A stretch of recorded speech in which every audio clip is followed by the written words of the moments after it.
dala ng tubig dahil mahalaga sa paglalakbay. Tapos ako, eto may dalang bote, walang tubig.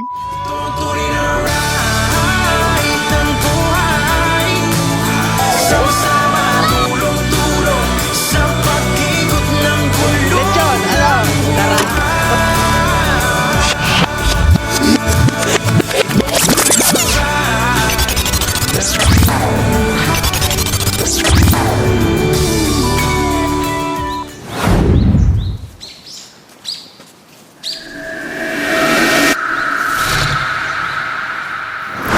What's up mga ear? Ngayong araw ay meron tayong special adventure today dahil pupunta tayo sa Gasak ng mga kapatid. Doon kami pansamantalang dadalo kasi sila ay nagtatrabaho ngayon sa kanilang mga gasak o kung saan yun yung lugar kung saan sila nagtatanim, nag-harvest, naghanap buhay.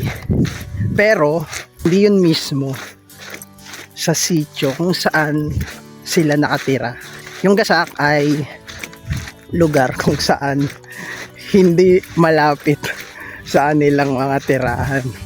Yun yung parte ng mga kabundukan na talagang nilalakad nila, dadayuhin nilang malayo, at may mga season na dun sila nag-i-stay at talagang minsan tumatagal sila ng mga linggo o minsan buwan pa, lalo pag panahon ng mga pag-aani tsaka pagtatanim.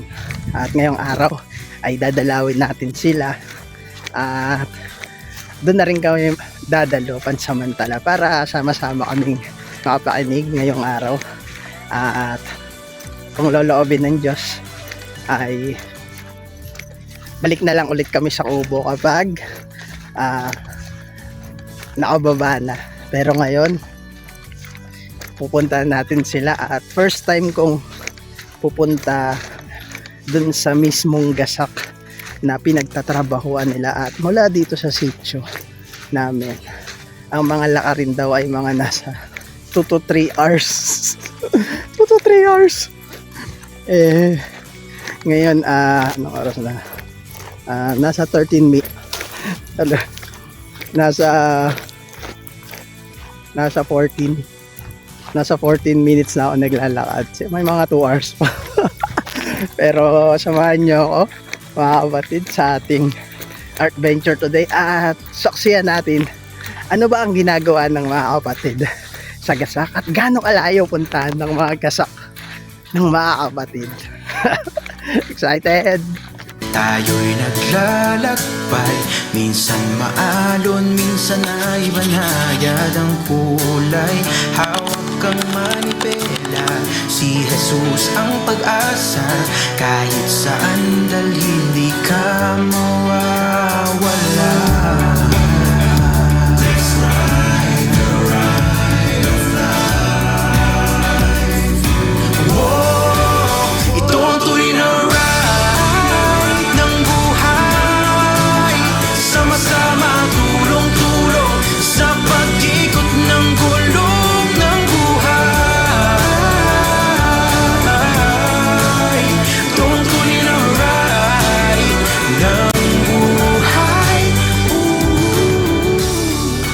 sa mga ganitong adventure, ang isa sa mga mahalagang dapat na bit-bit natin kapag pupunta sa mga sitio, lalo kapag mahaba lakarin, meron tayong mga dalang snacks, mga pagkain o kaya candy, ganyan, para kapag nag-stop over tayo at nagpahinga, meron tayong mga mangangata. Dahil paglakad natin sa sitio, wala naman tayong makikitang tindahan dito, wala kang mabibilan at wala ka nang makikitang halos ng mga tao. Napaka-random. Pwede mong makasalubong, isa, dalawa, o minsan mga hayop, ganon. Kaya, yun, yung mga baon tayo. Nagbabaon kami ng mga snacks. Katulad niyan. Meron akong dalang candy. At syempre, napakahalaga na meron tayong dalang tubig. Dahil kailangan natin ng tubig.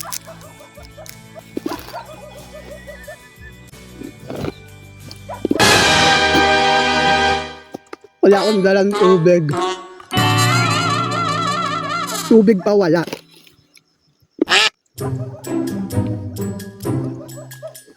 Nagdala ng tubig dahil mahalaga sa paglalakbay. Tapos ako, eto may dalang bote, walang tubig. Pero, at tayo magkalala, kapag wala na tayong bahong tubig at ubos na, may mga bukal na pwede natin pagkuhaan ng tubig na napakasariwa.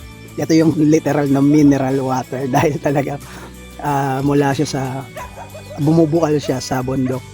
Pero maghahanap muna tayo nun kasi wala dito sa part na to. At ng buhay, sama-sama tulong.